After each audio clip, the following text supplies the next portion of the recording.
Hi there! Thanks so much for being here today. Today I really just wanted to hop on and talk about why mental illness can be so hard. And I think this is such an important topic to talk about because mental illness can feel so incredibly difficult, especially if you have multiple things going on, multiple providers, multiple just like things going on in the brain and the body. It's really hard to deal with sometimes. So when we have mental illness, we have a problem, right? It either, comes about over time, or it is something maybe we've just known for our entire lives. You try therapy, you learn coping skills, you take medication, drugs, you name it. We all while trying to focus on like your basic needs and like everything else you have to deal with, like a job, chores, eating. And even after we try these things, we don't necessarily see the result that we want. And this is what causes confusion. Because it's like, I see my cat. I'm on this side right now, okay? I know. It's very difficult. Oh, the things we do for love. Yeah, so we don't see the result that we want. We don't see the result that we're looking for. Meanwhile, things get worse. You're living your daily life and things start to tumble down and get harder. I'm gonna make a video on specifically this cycle eventually, but for now, in broad stroke, this problem persists for weeks, months, and sometimes even years, decades before. And you still might not see results, you still might feel like you've made barely any progress. And you might get into the cycle of hopeless and hopefulness.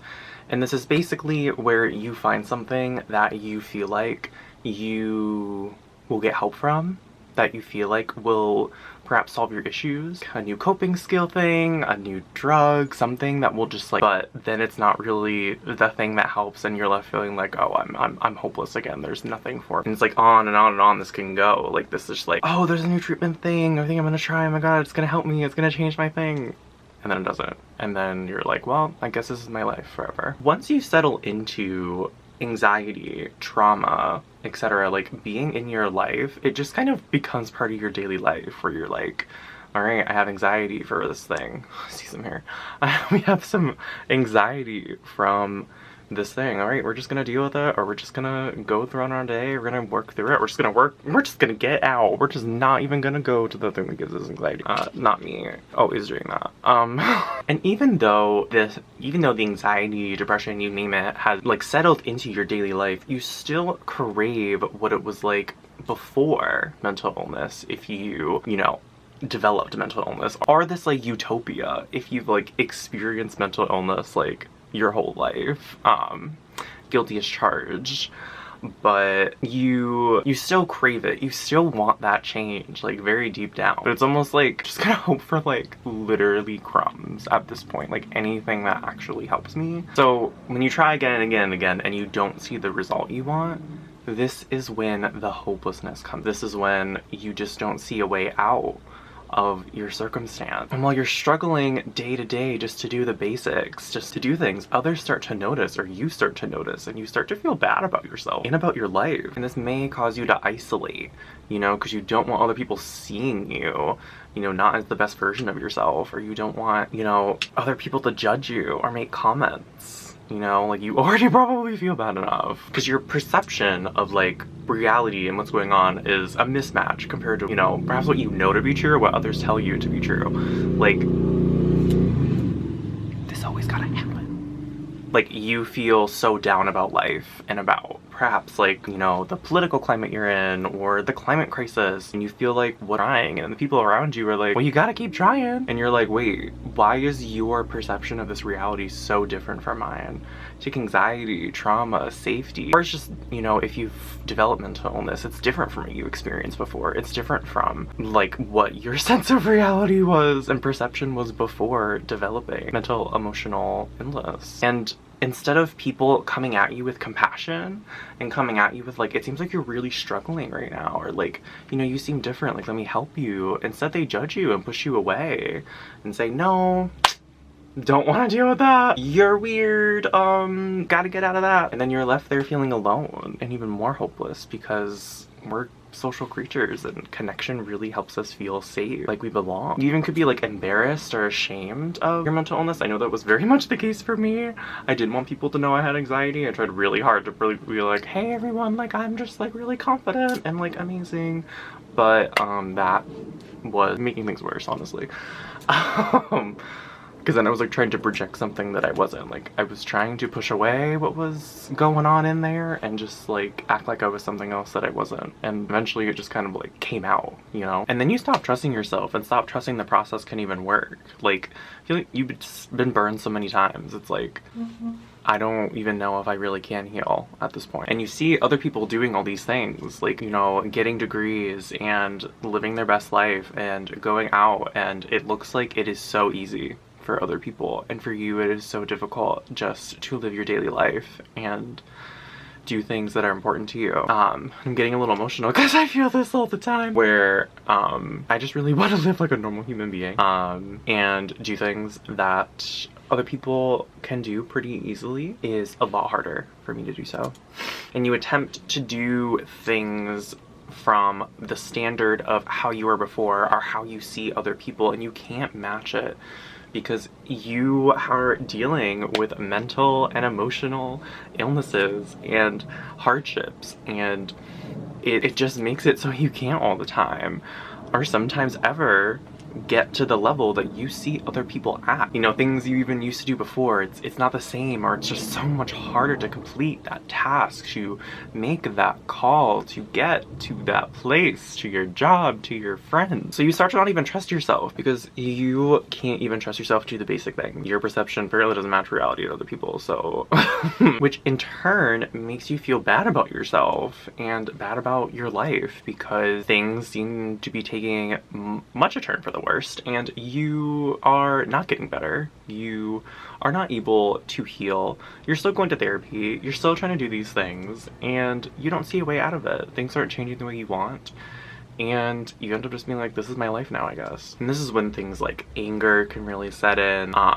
You know, even stuff like life-ending thoughts and, you know, alcoholism, addiction, things like that, because it's like, if I can't get out of this circumstance, why am I living this way? And that was, for me, that was a big reason why I would use substances. It was like, this is my life. It's not gonna change. I might as well try to live it in a way that actually makes me feel good some of the time. And with these, we create these beliefs that we're not able to achieve as much as others, and that nothing can change because we haven't seen any change. Like, we just believe that there isn't going to be that big change that we want in the long term. And the longer this illness goes on, the longer these beliefs keep going. Stop feeling like yourself. Stop seeing the world like you did before you had mental illness. Because this is the thing with mental illness, and especially with depression, is it literally changes how your body and brain react to the world around you. Like, if you look at brain scans of people who have depression versus do not have depression, it's different. You know, there's like the gray matter and all this stuff. I'm so educated. The point I'm trying to make here is that the brain literally either changes or was like that, where your brain is reinforcing the depression over and over. And this is the thing with depression and illness and other mental health stuff as well, is that it causes you to isolate. It, like, your brain is literally telling you that you might as well stop trying, or you might as well just stay home. This is a problem. This is a huge problem. You know, maybe I left the stove on at home. Like, and you have to fight with yourself. Like, your basic instincts are like, this is important. This is what's happening. And you're like, actually, I don't know about that. But then your brain keeps telling you, and your body's like, danger, you just feel really depressed or anxious or whatever it is. But then submitting to them makes life worse, right? Because then you're isolating. You know, you don't feel like you belong as much. You don't feel as good about your life and the direction of your life and the world around you. Your illness is literally telling you that the thing that'll help you is not the thing that's going to help you. In fact, you should stop doing that thing. That's why it's so difficult.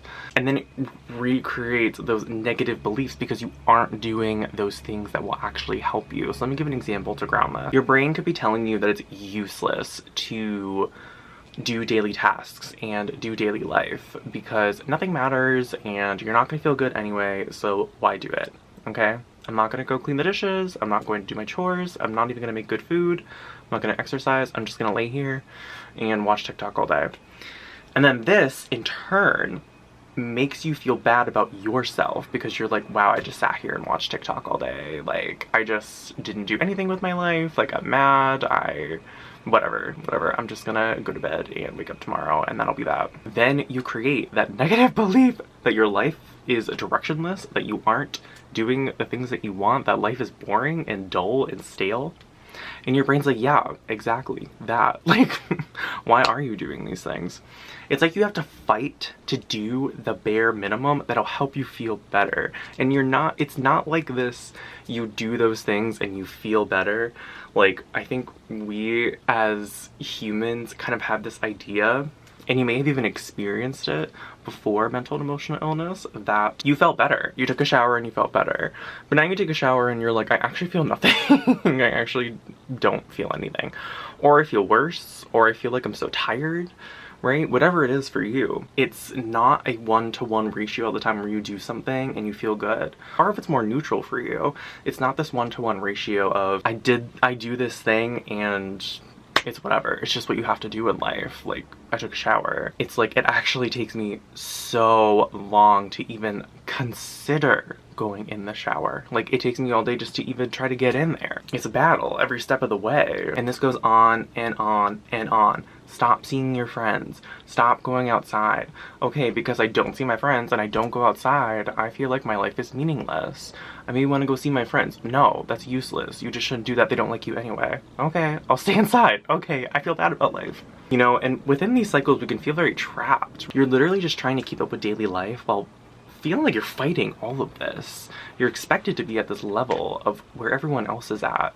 Yet you have this internal battle going on that no one else can really see, and not a lot of people want to hear about, or they stigmatize you, or just like you're crying out for attention, blah blah whatever.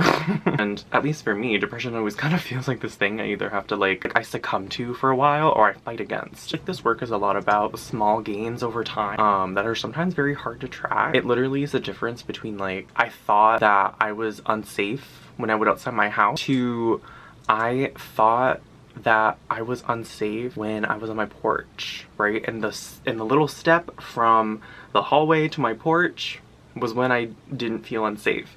And it can kind of feel like that's nothing, you know? Or you might not even notice it. You know, it's literally just like one even word in your thoughts. I thought I was unsafe to I felt I was unsafe.